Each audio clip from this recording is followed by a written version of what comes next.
உலகியல் அழுகைக்கும் அருளியல் அழுகைக்கும் வேறுபடுத்தி காட்டினாங்க. உலகியலுக்காக அழுதா இந்த விழி ஓர இந்த இடத்துல கண்ணீர் மூக்கு ஒட்டி தண்ணி வருமா? நீங்க வீட்டுல போய் வேணா அழுது பாரு. சார் இன்னும் கொஞ்ச நேரம் நீங்க பேசினா நாங்களாம் அழத்தான் போறோம் அப்படின்னு பிள்ளைங்களாம் சொல்றாங்க.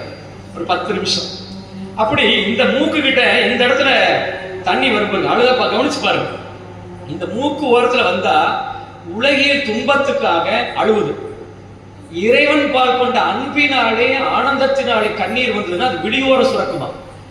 விழியோர சுரக்கும். நீங்க கவனிச்சு பார்க்கலாம்.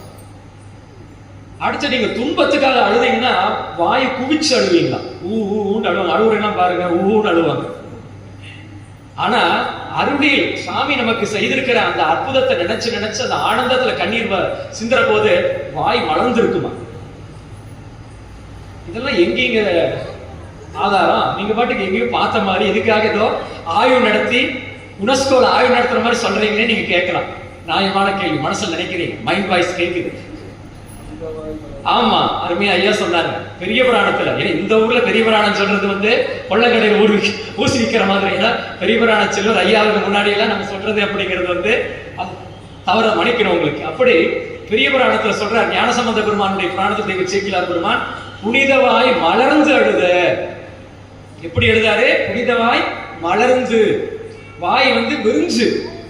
அப்ப குவிந்து அழுதால் உலகில் துன்பத்துக்காக குவிந்து அழுவது.